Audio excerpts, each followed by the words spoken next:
So next stage, we are in our garage because it's really windy outside. And now it's just kind of cleaning them up, you know. We're gonna peel the feet here. The skin that was left, that the plucker didn't get, just kind of pops right off. If you do it right, some of them it doesn't come off quite as easy as others. But this gets these feet ready to go into the stock pot to make stock. So we get those. Now the areas you kind of want to watch for that don't always get real well is you get a few feathers sometimes on the back of the wings here, or like the bottom side, and like this one kind of broke off. So you can kind of push on it with your thumb, or sometimes what I do is I just take a knife blade and just push it and you'll get that feather to come out, and then you can pull it out. That works really well. They make tools for it, but again, trying to save money. You always want to check under the wings because you get some stuff underneath these. Oh, this wing still has a bunch on it. Some birds it comes off a little better than others. So some of them you just got to clean up a little bit more. I would rather pluck a little bit more now and pull them out of the plucker a touch early than have torn skin or broken joints, that kind of stuff. So I would rather spend a few more minutes doing this than having beat up meat, you know. It doesn't bruise though, because all the blood, if you drain the blood out and let it run good and bleed out, it won't bruise. So check that wing over, that looks good. We got a little bit back here. This is actually probably, of the 20 we've done, this has the most left on it so far. Most of them there's not much. Legs, you got to check around this joint here because that kind of will have a little bit left on it. Some of them haven't had anything.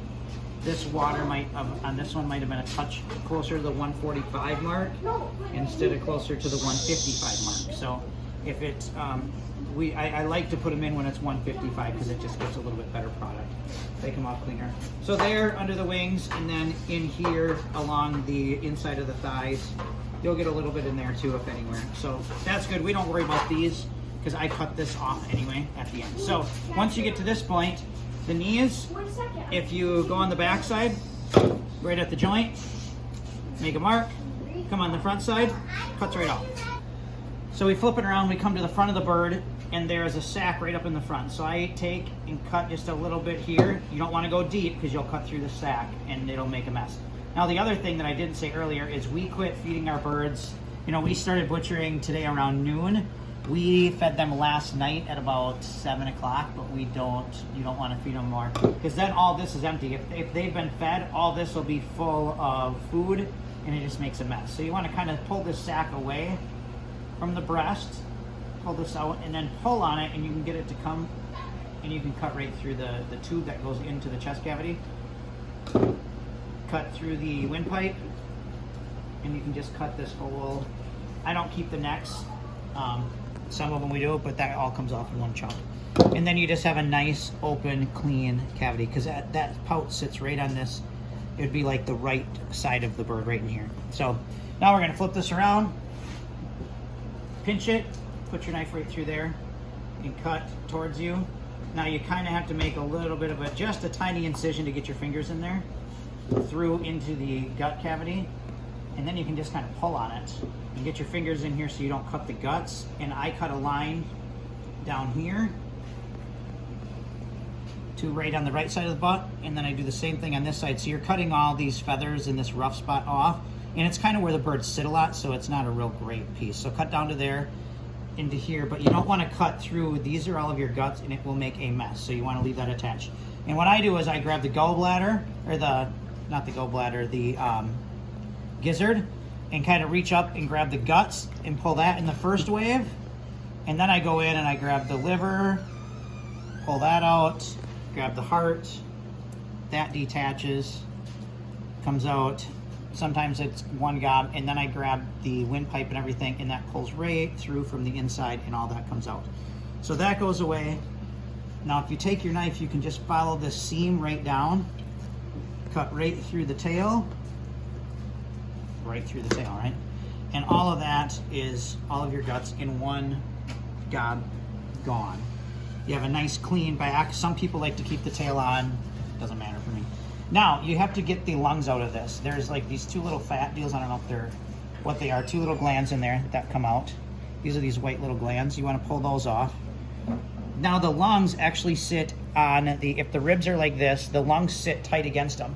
So if you take your fingers and you go along the upper edge, you can kind of work the lungs loose and they'll flip up and you can pull them off. Some people just scrape it and it pushes it down into the ribs and it's kind of a pain. So I take my fingers, go, if this is the ribs or the spines here and the ribs come up on both sides, I take my fingers and I loosen that edge and run them along it all the way down the lungs, and you can kind of get them to flip up off the ribs, and then you can pull them out and it comes out in one chunk instead of just turning to mush because you're pushing on it and smearing it into the ribs.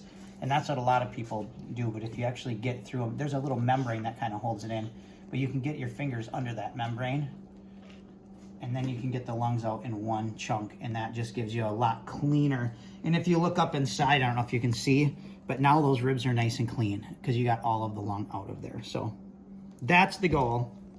We got to cut this leg off. And now what we do is this needs to be cooled down. We actually don't keep most of ours whole because when we're cooking, then you have breasts and you have thighs and you have everything, and it's one big gob, and it takes up a lot more freezer space. We actually will quarter them up. So we will keep the leg and the thigh together, and we'll cut those off. We'll cut the wings off, and a lot of the times we debone the breasts.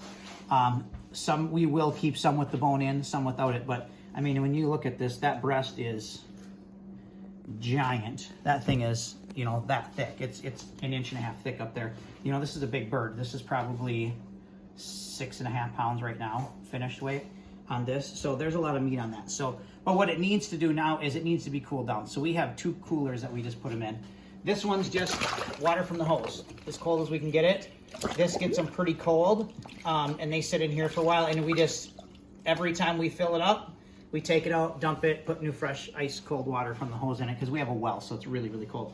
Once they're done in there, and they sat in there for half an hour, then we come over here, and actually all the ice is melted.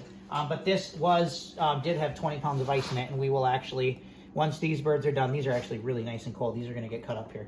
And then they will get bagged, tagged, and thrown in the freezer. But this is our finishing one to get them nice and cold so that it doesn't. Otherwise, when you throw them that much meat in the freezer, got crap on me. When you throw that much meat in the freezer, your freezer, and it takes forever to refreeze it. So you want to get the meat as cold as you can before you bag it, throw it in the freezer, because otherwise you actually can thaw some of the other stuff out because the freezer can get that warm from that much meat. So definitely want to get it super cold if you can. So we fill this up with ice, throw it in there.